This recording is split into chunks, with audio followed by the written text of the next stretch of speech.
Well, our message to the drug traffickers is get the hell out of our country. Your free ride is over because President Trump is back in the Oval Office. That is, you're not welcome. You were never welcome. Everything the president has done on the border, we have got to empower him to do it, not just for a month, but for the next 4 years. And we've got to hire more Border Patrol agents. We got to give Tom Homan and Stephen Miller and Kristi Noem the resources they need to secure the border.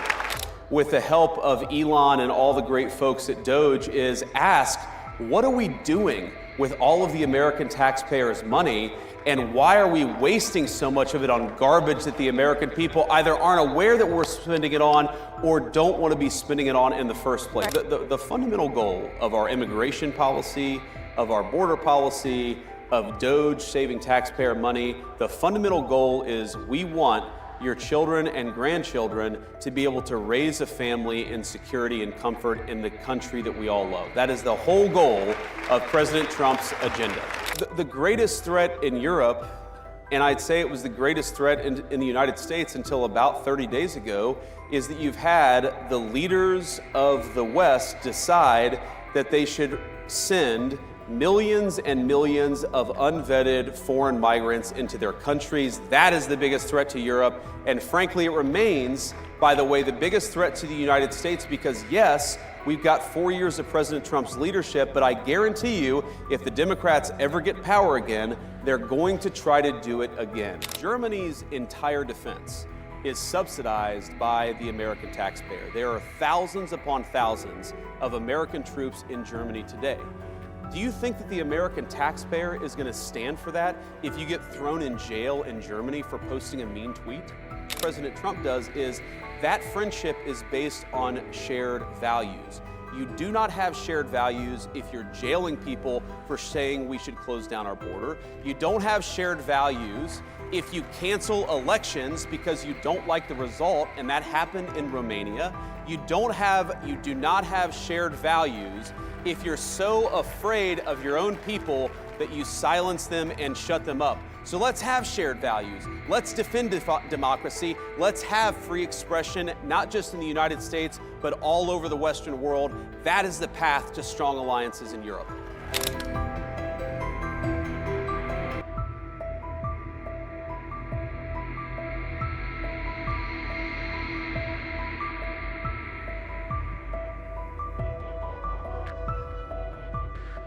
It's February 20th. That means our first 30 days, the happy one-month anniversary of the Trump-Vance administration. I mean, how exciting is that? It's very exciting. It's hard to believe we've only been in office for a month because I think we've done more in a month than Biden did in about 4 years. Yeah. And thank God for that. But you know, the president keeps us on a pretty breakneck pace. He always asks, what have we done today? What are we going to do tomorrow? What are we going to do next week? Because I think he realizes this is a special moment in time. And by the way, thank you. Thanks to all of you for making it possible for us to do all the great work we've been doing in the administration. I know we wouldn't have been here without you.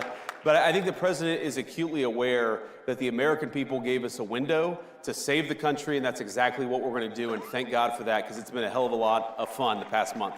Okay, so I don't even think we can keep track of all the things you all are doing. In fact, I don't even think the press can keep track of all they're doing. I mean, they talk about the shock and awe strategy. Seriously.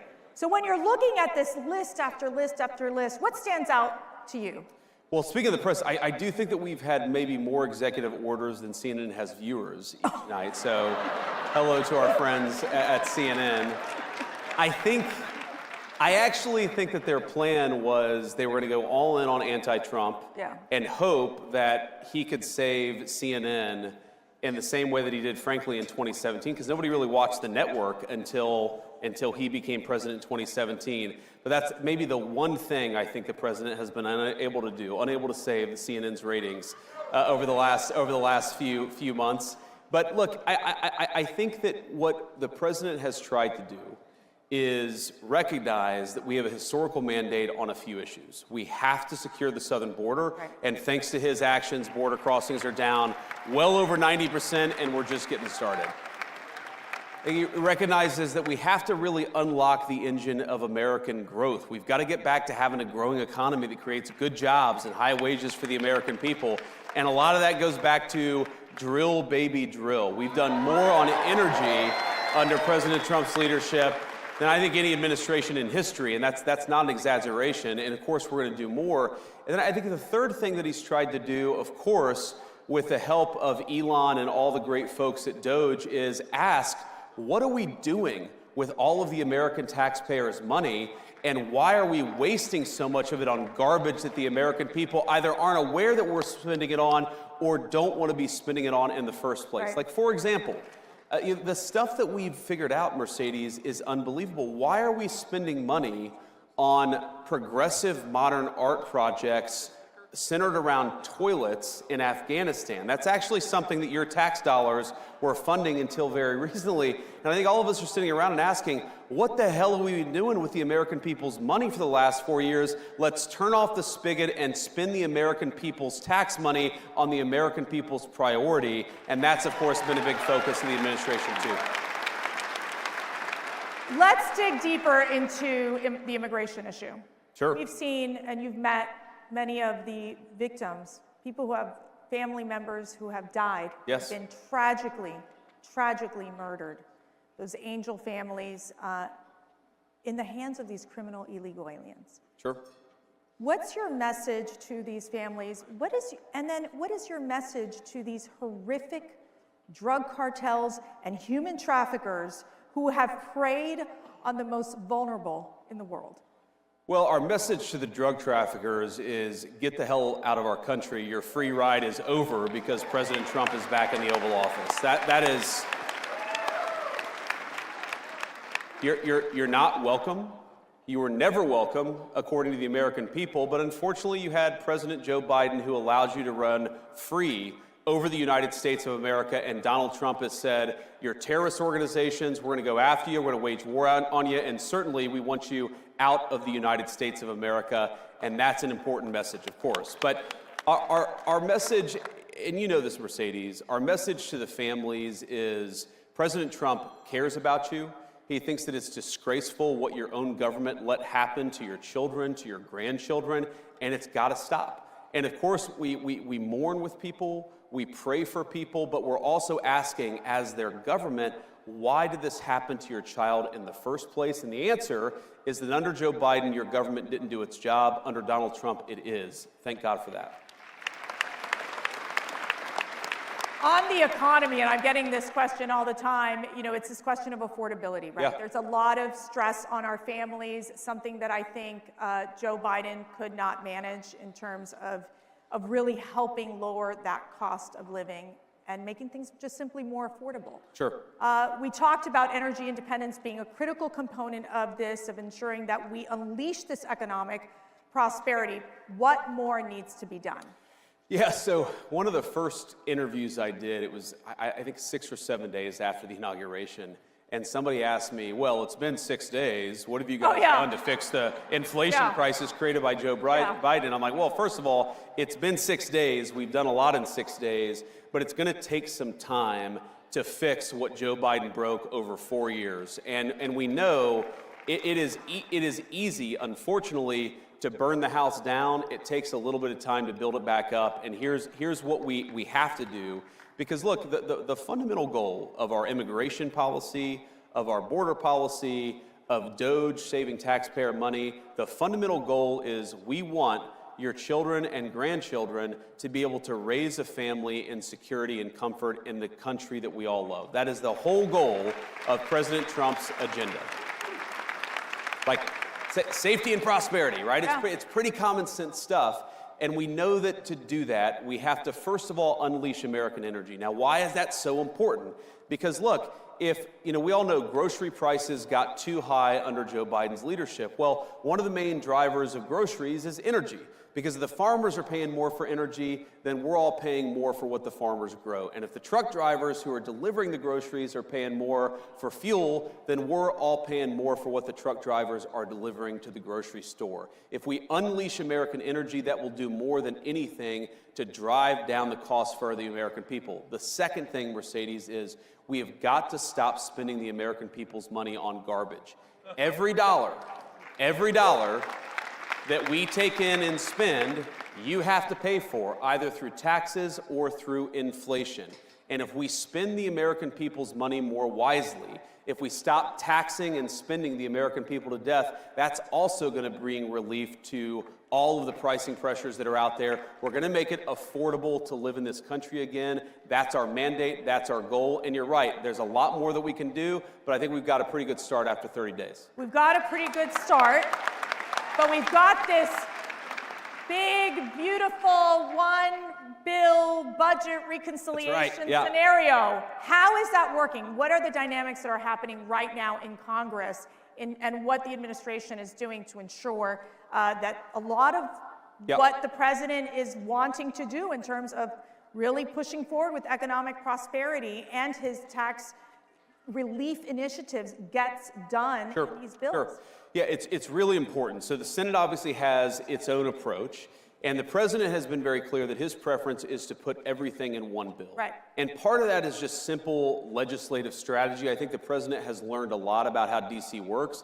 And I actually talked to the president about this yesterday, and he said to me, look, it's very rare that you can get 2 reconciliation bills done in one Congress, which is why he thinks we've got to do a lot with that one big, beautiful bill, that first reconciliation package that we're going to get through the House and the Senate. It's going well. It's early, right? This stuff takes time to put together. I think, if you had a record pace reconciliation bill, we would get this thing done in May or in June. I think we're on track to do that. But we've got to do some basic things, Mercedes. One, like I said, we've got to continue to unleash American energy. That's part of the reconciliation bill. We've got to make sure that other countries stop taking advantage of us. That's a big part of President Trump's tariff policy, is we got to stop being taken advantage of.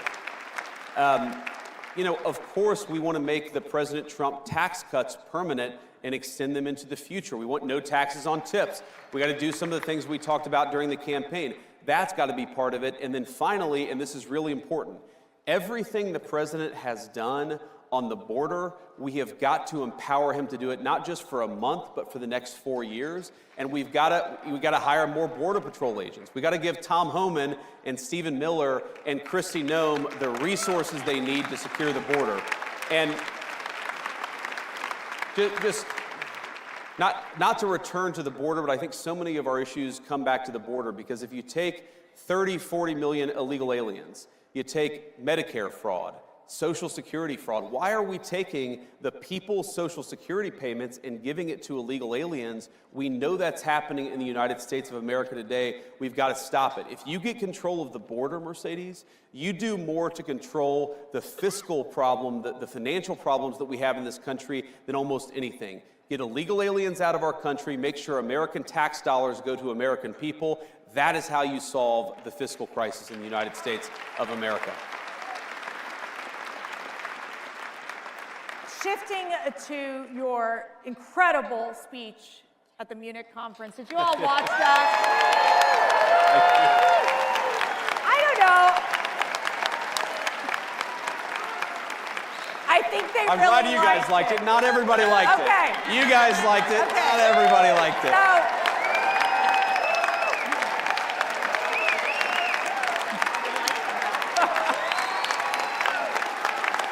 Good to see you.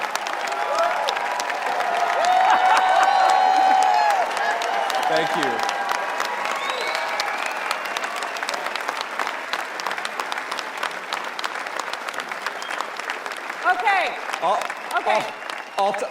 I'll take a standing ovation for a speech I already gave. That's awesome. 2 for the price of 1. Yeah, I was going to say, here's your speech to say it again. All right.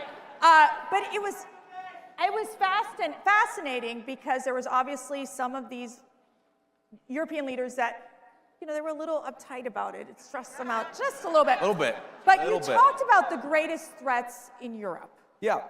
So look, the greatest threat in Europe, and I'd say it was the greatest threat in the United States until about 30 days ago, is that you've had the leaders of the West decide that they should send millions and millions of unvetted foreign migrants into their countries. That is the biggest threat to Europe. And frankly, it remains, by the way, the biggest threat to the United States because, yes, we've got 4 years of President Trump's leadership, but I guarantee you, if the Democrats ever get power again, they're going to try to do it again. We cannot rebuild Western civilization. We cannot rebuild the United States of America or Europe by letting millions and millions of unvetted illegal migrants come into our country. It has to stop. Thank God it stopped here, but it's got to stop there.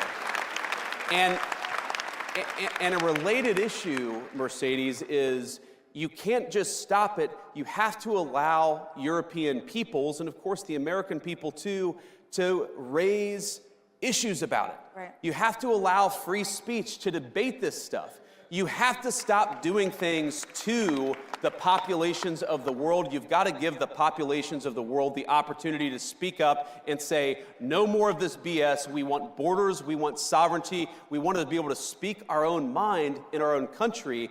And I guarantee you, if we don't allow free speech, and of course, the Biden administration, I made this point, Mercedes, the Biden administration did more to destroy free speech, not just in the United States, but also, that is the future for our shared civilization.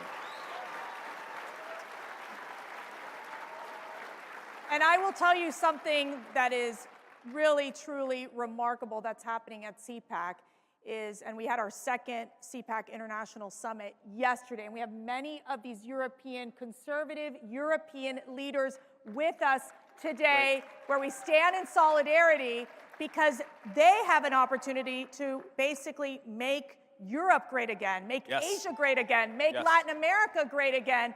And so in essence, I think your message was very well received by many of those conservative leaders across the globe. But what does this mean with the U.S. now that, in giving that speech, what does this mean with the U.S.'s relationship with Europe? Well, look, obviously, we're going to continue to have important alliances with Europe, but I really do think the strength of those alliances is going to depend on whether we take our societies in the right direction. Think about this. Germany's entire defense is subsidized by the American taxpayer. There are thousands upon thousands of American troops in Germany today. Do you think that the American taxpayer is going to stand for that if you get thrown in jail in Germany for posting a mean tweet? Of course they're not, right? So the point that I try to make to our European friends, and I think that they're our friends, I believe that, I know President Trump does, is that friendship is based on shared values. You do not have shared values if you're jailing people for saying we should close down our border. You don't have shared values if you cancel elections because you don't like the result, and that happened in Romania. You do not have shared values if you're so afraid of your own people that you silence them and shut them up. So let's have shared values. Let's defend democracy. Let's have free expression, not just in the United States, but all over the Western world. That is the path to strong alliances in Europe.